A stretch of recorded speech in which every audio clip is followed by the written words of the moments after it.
All startup founders have two songs in their heads. Everything is awesome in the Lego movie, and everything is broken by Bob Dylan. And I am 99.9% positive that you are the person who actually said that. Hi, everyone. Welcome to the Biz Dev Podcast, the podcast about developing your business. I'm David Baxter, your host, joined per usual by Gary Voigt, who is in an undisclosed location this week. No skateboards or anything hiding. Nothing that I could be identified with behind me at all. No secret. Fair enough. More importantly, I'm actually very excited about today because we are interviewing Eric Boggs, who is the founder and CEO of RevBoss. And he has no idea why I'm excited to talk to him, but I'm about telling the story. So here we go.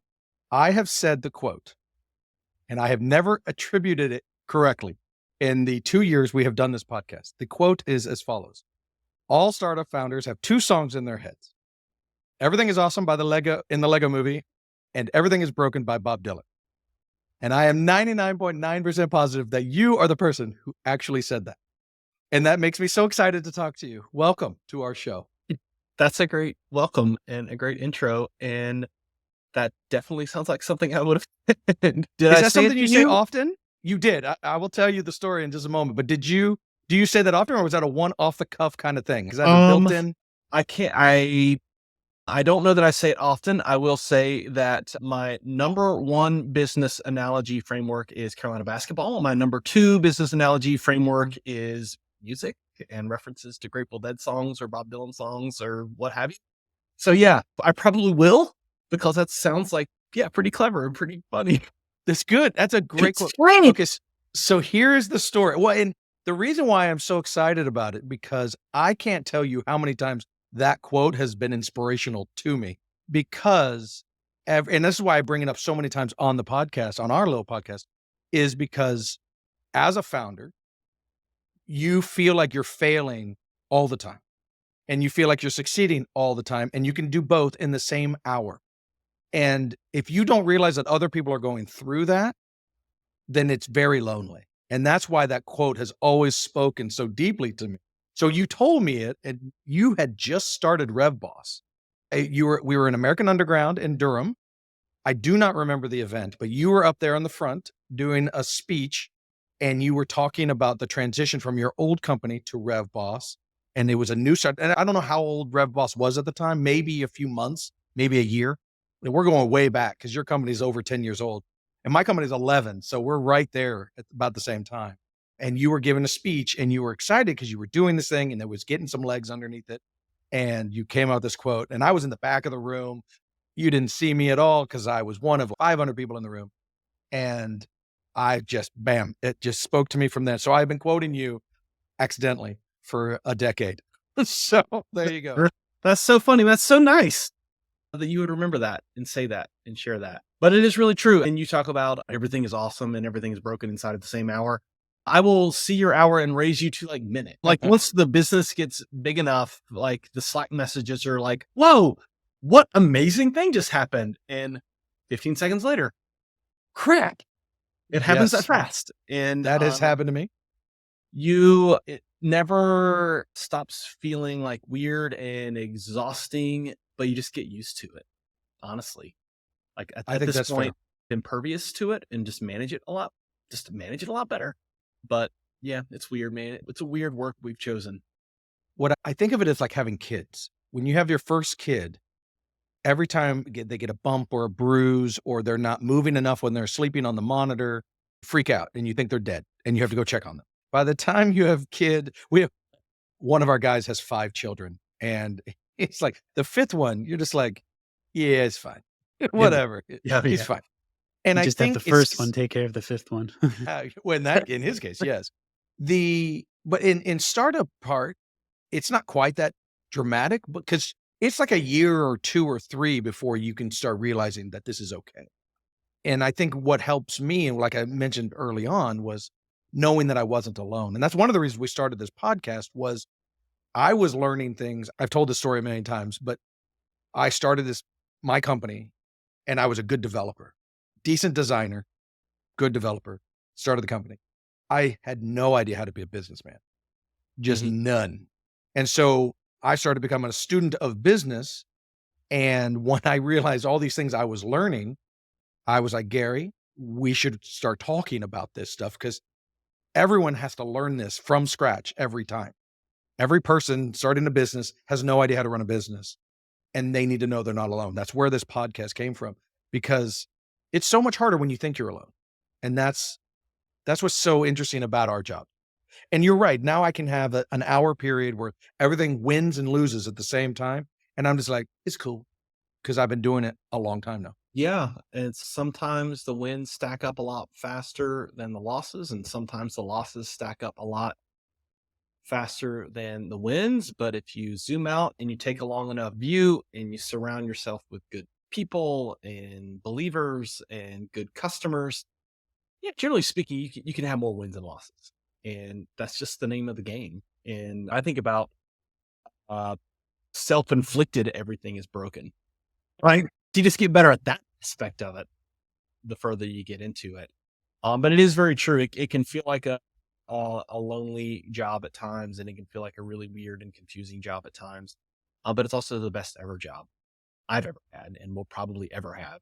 And that's what keeps me going. So let's back up for a second. You run RevBoss. Tell me about RevBoss.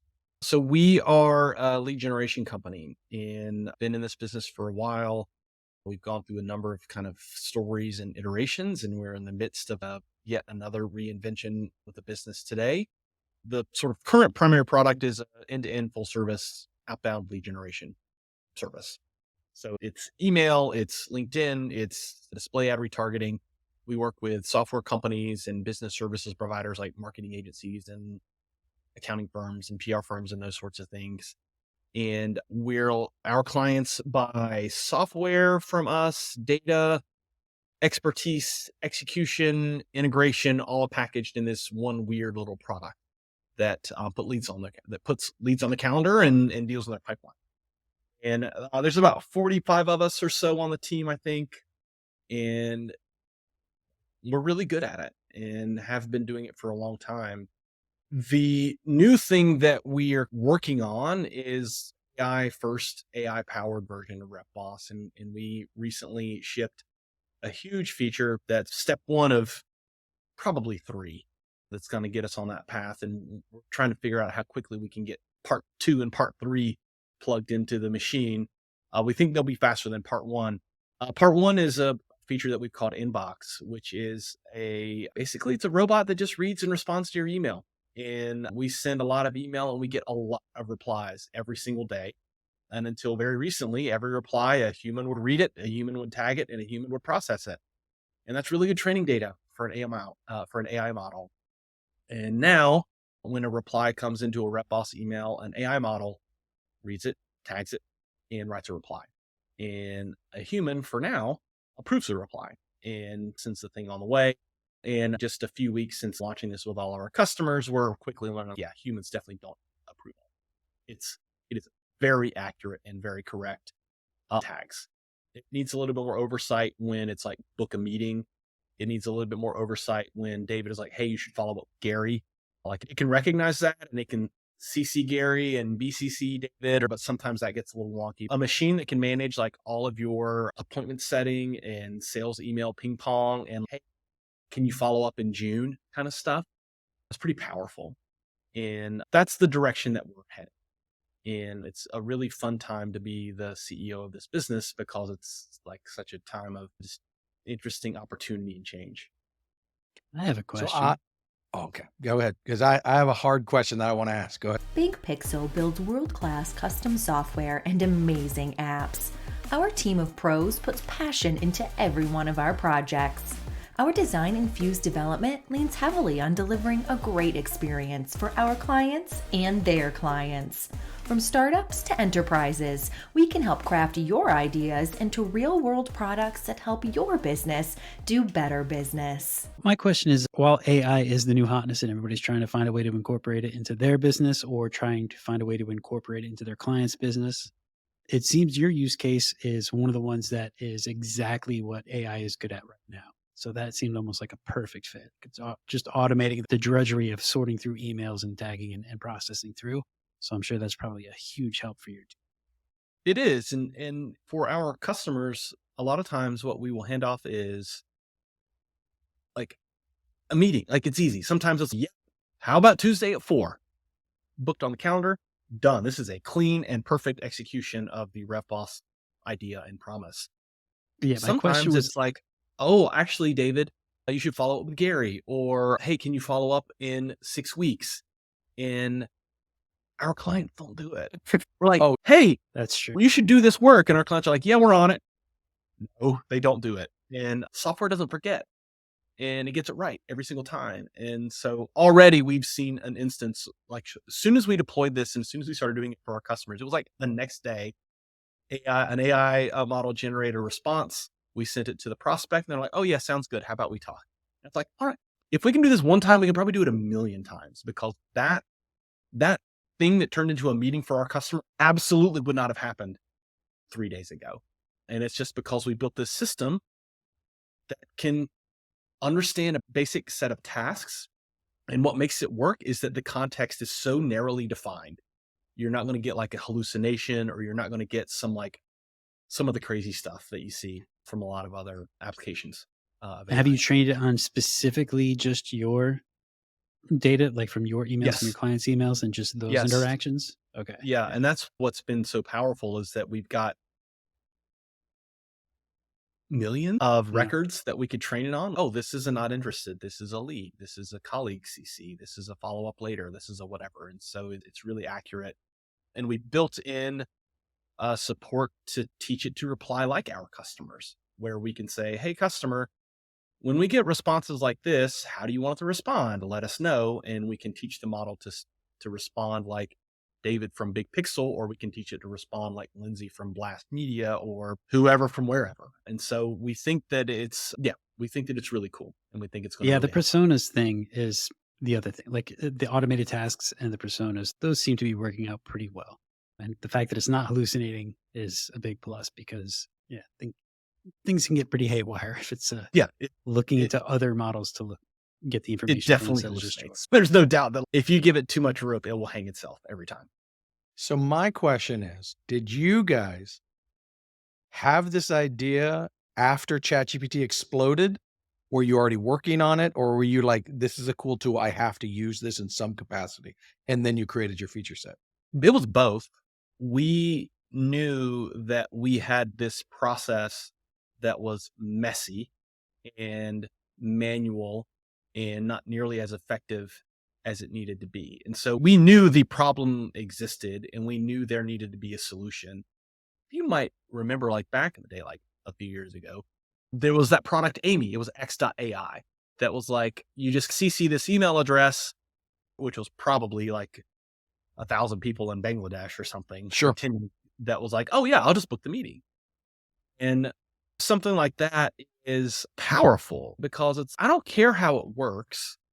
I just want it to work. And I think it maybe set like some groove in my brain that I've held on to for a long time, but I don't want tools.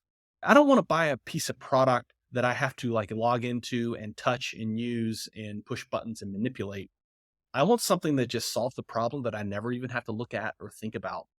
And so we knew we had this problem in terms of managing this influx of reply, getting it processed for our customers in such a way that they don't have to do anything or much. Meetings are on their calendar. The unsubs and opt-outs and follow-ups all happen. And then suddenly there's a new tool available that just wasn't available. And it kept getting better. It's like, oh yeah, all right, we know how to fix it now. And it seems like it is obvious. It is an obvious use case. It's complicated as hell, man. Like it's so not hard. easy. Yeah. It was hard to build it in the way that we built it, to make it and simple. And I don't deserve the credit for it. Zach, our VP product, Mike, our VP engineering, Jaime, Ernesto, Laura, and Jessica, like all the people that actually built it, deserve all the credit. But it will be transformative for our business. It already has. It's like suddenly to our customers, hey, we can do a lot more for you. And our service and usefulness has expanded to our customers, and our team doesn't do anything. The software does all, which is nice. Did you guys build your own LLM and all that, or did you just jump on the APIs of ChatGPT and Copilot and all those? The latter. Yeah, we're just everything is an API call to OpenAI, and trying to fine tune we're like engineering the prompts to get a better output, trying to better understand the way that it's going to apply tags based on the number of responses. I think we're going to have to introduce a lot more types, like a lot more tags, where a lot more categories where we can put things. But we certainly don't have the resources to Oh, build yeah. something from scratch. Well, I find it, I've been very surprised how many people who talk to us about AI, they imply, I appreciate the candidness of your response because a lot, and I think Gary would agree with me, a lot of people, when we ask similar questions, they all talk about it's bespoke. And I'm like, that is an enormous effort. I really like, and it's not Yeah. my job on the podcast to be like, I don't believe Yeah, you. exactly.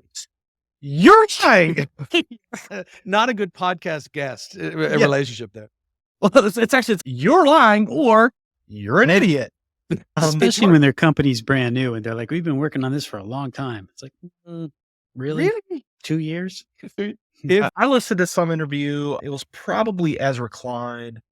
It costs like $1 billion to compile a new model. I believe that. Other than training. Just in computing, it costs $1 billion to like, okay. It Yeah, works to now. compile that sucker. Yeah. It's like compile the internet. That's really what you're asking.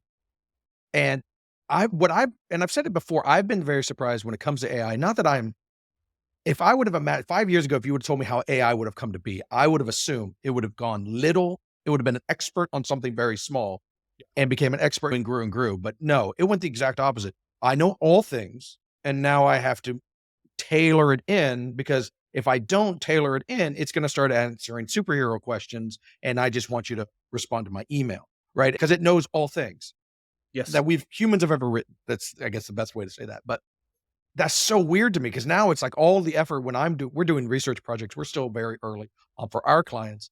Hey, what can this thing do? That's the hardest thing because you talk about a toolbox. Here it is. It can do anything you want. What do you want it to do? It's like the worst conversation starter ever. What do you want to talk about? Yeah. It's the same thing. What do you want to build? But then you find out that the actual APIs and stuff are pretty limited. Like you guys are square in the wheelhouse of what it is really good at. So that's very nice. We wandered out and started, once you start trying to connect Dolly to the chat GPT, those APIs just fall flat. There's very little going on there. And you're like, what can I do with this? Not a whole lot, dude. Oh, that really sucks. Because when I go to chat GPT and I use it, sure seems really powerful. But they're not making that exposed, right? That's not available for you to use. That's our secret sauce. That's no fun. That's the nerd trying to dive in there. Yeah. But that is so cool. No, I appreciate the candidness because this stuff's hard. And I think admitting to it that it is hard, and sure, we're not doing this. I got 45 people on my staff. I can't do this from scratch because it's a tool, right? And that is our framing of the whole thing. This is a tool, and it is hammers are good for some things and screwdrivers are good for other things, and just make sure you're using the right tool. And when the context is very limited and the answer is very clear, dude, it's like the coolest thing ever. When you go to ChatGPT and you the content, like the narrative content, the generative content, it's like, hey, write a blog post about blah. It's not great. And I'm sure it'll get better. But the amount of just like terrible email I get and terrible stuff that I find on the internet, that's like, it's just so obvious and so bad. But if you frame it differently as this thing is a decision-making tool, it's a tagging tool, it's a descriptor tool. You can take a screenshot and feed an image and it can extract data from the image like pretty well. And so if you break it down into its like most elemental functionality, that's how we've had success putting it to work. And the next area that we're really starting to invest is in prospect qualification. If you do any kind of sales, whether you're making cold calls or sending an email or anything, I like to work with these types of companies and go to any data provider, ZoomInfo, Apollo, whatever, and download 1,000 of those. 25% is going to be totally garbage. Just off the top, totally garbage. You and I do not have the time to look at all 1,000 to figure out which of the 250 are garbage. But you know what? An AI agent is like lightning fast and really like 95% accurate every time. And just from taking your list of 1,000 prospects and shrink to the 750 that are actually good, and then taking that 750 and turning it into lots of little subcategories based on descriptions and whatever, like your efficacy as a selling person or selling organization just increases dramatically. And that's not like a single prompt use of AI. That is a like lots of tiny little utility steps. where Logic and AI then can just also kind of like filtering. do this, Yeah. and then it can do the next thing, and then it can do the next thing, and suddenly it's like, wow, this was like saved me a ton of time and made a huge difference in what I'm trying to accomplish. And so that's been our approach from the outset. And I imagine that's probably what we'll keep doing is just keep trying to answer the small questions and solve the small problems with AI. And if you string enough of that together, you eventually get to a point where a robot books meetings for prospects and nobody knows the difference. Nobody knows what is hard for me as a technology guy, as a coder for 20 years. The hardest thing that I'm having to wrap my head around is often the best way to use the tool is to ask it how to use the tool, which is Yep. so backwards. Like normally you would think here's a tool and it's going to do something, like here's a PDF, read it, answer some questions.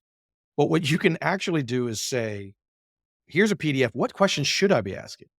And then it spits out 10 questions. You're like, it doesn't occur to me to ask a tool that. And Yeah. that's what's mind blowing to me. Yeah. Is that you can do this. And even if you're just using it as an individual, like I found a guy we had a Raleigh Durham startup week a couple weeks ago. And I talked, how do you use AI? That was a question. Of course, everybody wants to talk. And one guy said, I actually have it go and read my website and tell me how to make it better. I'm like, that is Oh, so that's clever. cool. I'd never thought of that. I go to it and I say, now look at it. Now you're a 60-year-old woman who's not into technology. Now read the website and tell me what we do. Fascinating, because it'll take that persona on. Oh, I know what a 60-year-old woman is because I've read the internet. And so here it goes. And bam, it is really a clever way of doing things. And this, I never would have thought of that, but it's basically feeding itself. Yeah. Now, and that's wild to me. Like tools don't do that. Code happens, right? Code, it's a one-way street. Yeah. It In, creates out, stuff. done. Yeah. Done. Put in, out. Self-referential and adaptive. Yeah. It's smart. Same thing with the list of 1,000 customers. All right. You have to tell it what you're looking for. I want to sell to companies that are maybe you give it a few sentences. Okay. Now go to each of these, write a 3-word description for each one. All right. For each 3-word description, does this 3-word description line up with this thing that I'm looking for? Yes or no? Yes or no? Okay. Now, out of all these that are here, give me 5 to 8 categories for all of these. From what I've said, I would say these are probably the 5 categories. Wow, that's so great. That's great. That's like a day's worth of work for a human. Sure. Going line by line and like thinking and whatever. And it's just really cool. Gary looks like he has a question. I didn't really have a question. I just have the experience that I have had and that I've read about AI when it comes to when you guys were talking about kind of crossing language and image. For image generation, while it is incredible what it can spit out on a prompt or two, where it really struggles is refining the output in specific ways that you need it to. It's similar in text too. So yeah, the summarizing is great. But then the further you go into looking for specific information, or the further you go into trying to change your image prompt to get it to change just a small portion. An example would be, I was reading a thread of an artist that does, I guess you can call them image plates for storyboarding for movies and for commercials and animation and stuff like that. So they would do the landscape scene in the background and they'd be like, okay, we're going to start with AI instead of an artist because it's cheaper to just get 45 ideas of what the landscape should look like. But then when they started going into the prompts and saying, okay, instead of palm trees there, we want this kind of tree. And then next it would give you one kind of tree there, but change 5 things on the other side and add a waterfall. Yeah. Yeah. And it's like, no, we didn't want any of that. We just wanted this. And then next 5 images later, you got people dancing around and skulls in a helicopter. You're like, Yeah. None of this makes any sense anymore. It's just way off the rails. So all of that to go back and say, when you're able to take a specific group and summarize it and then categorize it and summarize it, that is beneficial. As far as reading a website in the persona of these different people, it sounds great until you see the results and you're like, wait, is that really what a 60-year-old woman would say about my website? Because you're just spitting back generic terms in marketing speak to me. Yeah. You're not really giving me any insights. Because I've run into that when I try to create personas for design, for UX frameworks and flows and stuff like that, just to get an idea. And yeah, some of the stuff it spits back is it's just generic sales marketing terms that it's like a thesaurus to what you actually have in the copy and on the website, but it's not really giving you that personal insight that you're looking for. Yeah. It's like that paper you wrote when you were in 8th grade and you found the thesaurus function in Microsoft Word. And you were like, "Oh, Yeah, use it." exactly. Or word. I don't think you know what that word means. Good try.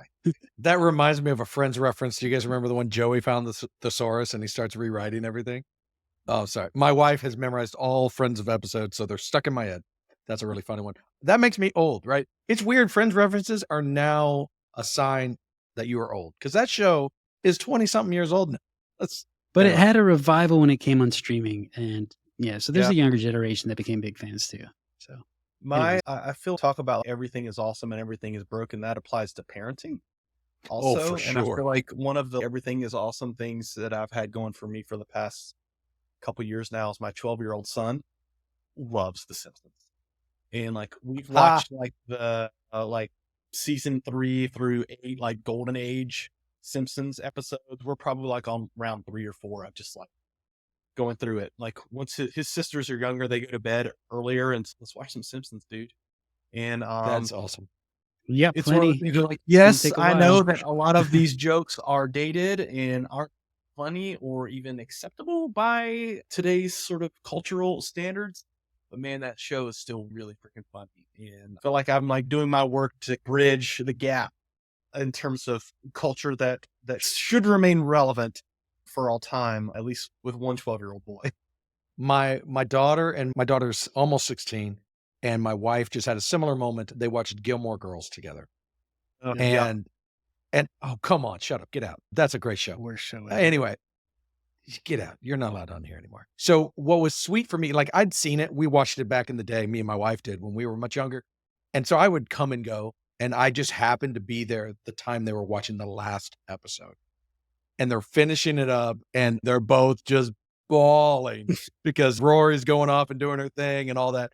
And I was like, that's a very cool, special thing that just happened here that you don't realize. Probably for a little bit. My wife, of course, did, but my daughter's whatever, it's over.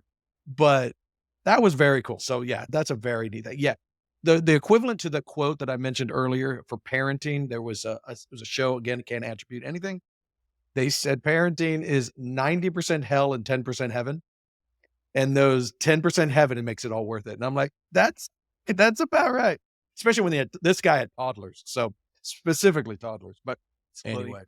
Every time my son says something in the Ralph Wiggum voice, Oh, good boy, you're going to be okay. Is he your oldest, your 12-year-old? Yeah. Oh man, you're about to get that switch flipped where you come in, they just hate you and you don't know why. Yeah.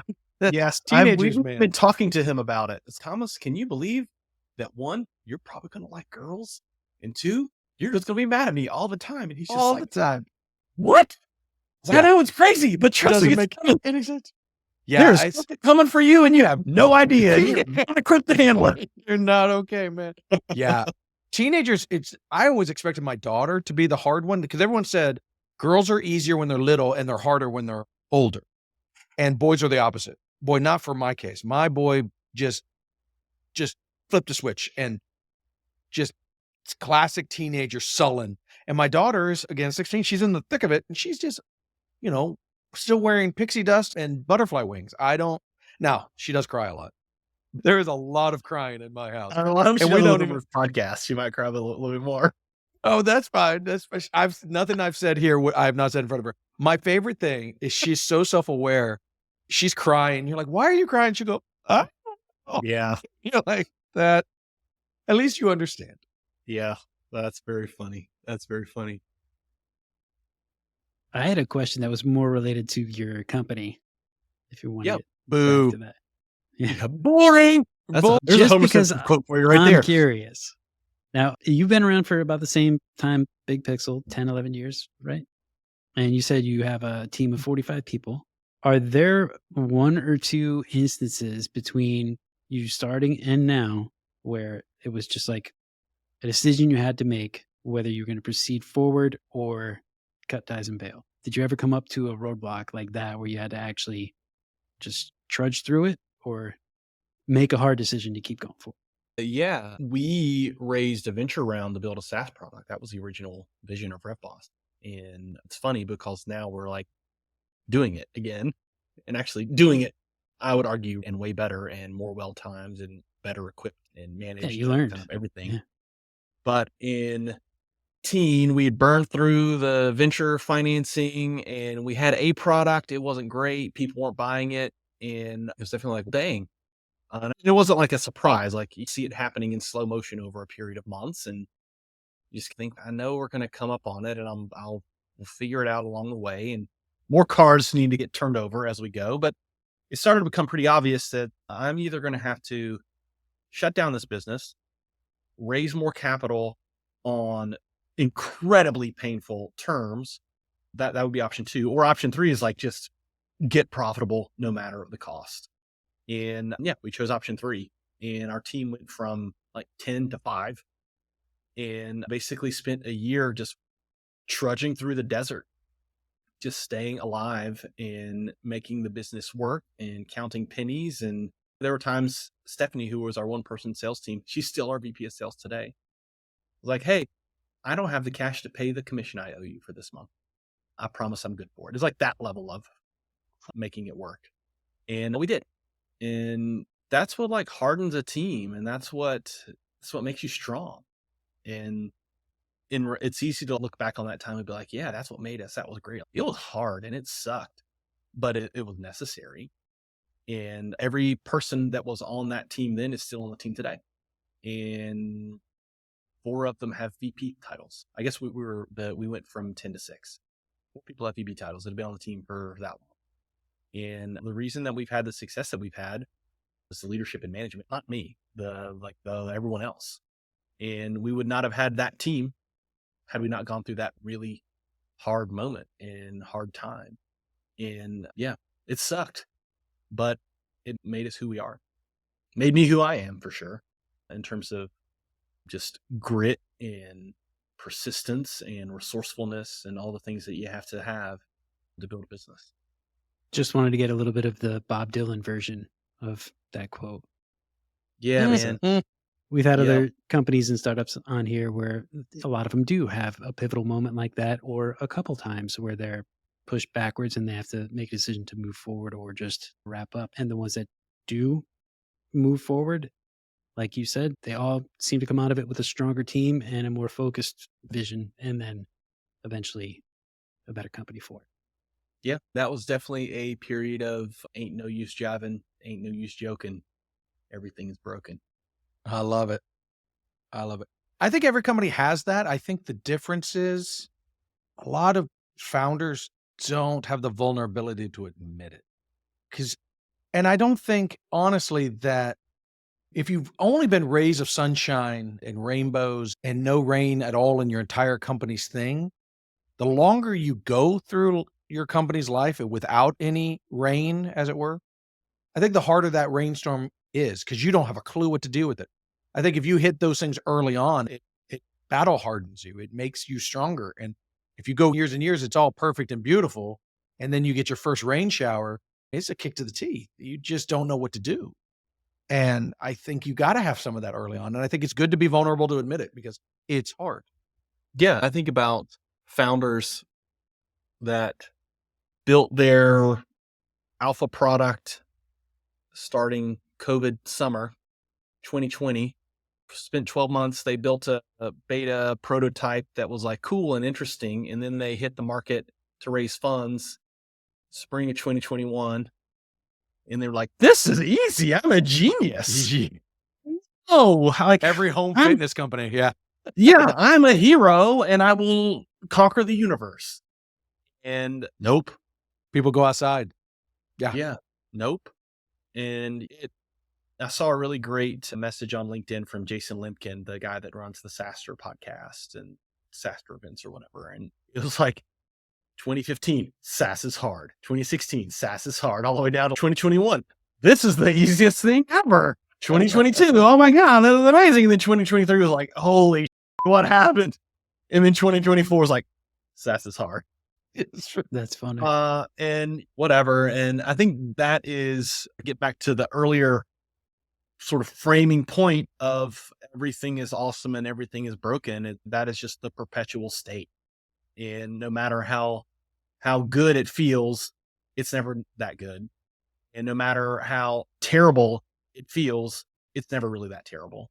You just have to take it as it comes and take it for what it is and be skeptical of the good and curious about the bad. And that served me well.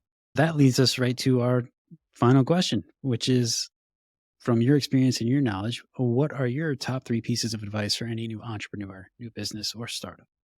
So I knew you were going to ask me this, so I prepped 3 answers. The first answer would be founders, would be entrepreneurs, just do it. As much as David and Gary and I may be like telling a horror story and giving you lots of reasons to not do it, it's literally the best thing to do. It's the best thing you could possibly do with your career and your life, frankly. I've got all these people, and the impact that I can have in their life is just profound. And the customers that work with us, it's just profound. The impact that you can have in the ownership and accountability. And yeah, you have that stuff as the director of whatever at Big Co or the whatever manager, international global corp. But man, it hits different when you're building a business and you build it from nothing into something, and you bring some people along with you and you see them grow. And so advice number 1 is just do it. Just believe in yourself, bet on yourself, and do it. Advice point number 2 for people that are doing that, or people that are maybe further into it that might be struggling or like beginning to understand the awesome and broken truth to it all, is you just have to find your believers, the people that believe in you personally. And that could be your spouse, that could be your friend, that could be other founders, that could be your customers, it can be your coworkers, it can be a lot of people, because there are a lot of folks that don't believe it, including yourself a lot of the time. And if you can find that cast of characters that truly deeply believe in you, and you can surround yourself with those people and you can go to them, you need it. It's like it's necessary. Like you can't make it work without it. And for me, one of the believers is my therapist that I see every month. And she does not believe in me in the sense of you're a great business person and you have a good idea, because she does not know. Any like work thing I bring to her, I often have to explain it. This is business and this is the situation. It's not talking to another CEO or talking to another business person, but she helps me and she believes me in a different way than my wife does. And, board of directors do. That's really important too. Advice point number 3 for aspiring founders, existing founders, folks like David that are further into it, folks that are even beyond where Big Pixel and RevBoss are, talk to your customers. Just talk to your customers. When in doubt, talk to your customers. Don't know what to do, just talk to some customers. Unsure of a decision, don't know if the product should be this or that, just talk to your customers. It sounds easy, Solid. and it is. It's hard to do that. It's hard to do that and then actually hear what they're saying. But yeah, talk to your customers. Excellent. Now, if anybody wants to learn anything more about RevBoss or about yourself, how could they get in touch? You can go to revboss.com and read all about us. We do lead generation. We do it for about 150 customers. We're good at it. And we're building all kinds of new cool stuff that's making us even better at it, making our customers even better at it. And I'm really active on LinkedIn. One of the things that I've been doing this year has been making lots of influencery LinkedIn selfie videos, and they've been really fun to make. And a lot of folks have come out of the woodwork that I haven't talked to in forever and show up in the comments or message me about it. And 100% moving to the top of my LinkedIn content to-do list is a short video about everything is awesome. Everything is great. Nice. Oh, you totally have to share that with us when you do it. I will shout you out, David, That and is I will very cool. shout out this But podcast. you have to have the Michael Scott whiteboard behind you with 3 different people attributed to the quote. So Everything I is have awesome. never- Everything is broken. Eric, David, Eric, Michael Scott. I have never attributed it to anybody else. I literally had no idea. But I remember there was something when I saw your picture that you were coming on, I was like, oh, that's the guy. I remember That's it. this is the guy. That's the guy. Hi, I'm Christy Pronto, Content Marketing Director here at Big Pixel. Thank you for listening to this episode of the BizDev Podcast. We'd love to hear from you. Shoot us an email, hello@thebigpixel.net. The BizDev Podcast is produced and presented by Big Pixel. See you next week. Until then, follow us on Instagram, Twitter, Facebook, Threads, YouTube, and LinkedIn.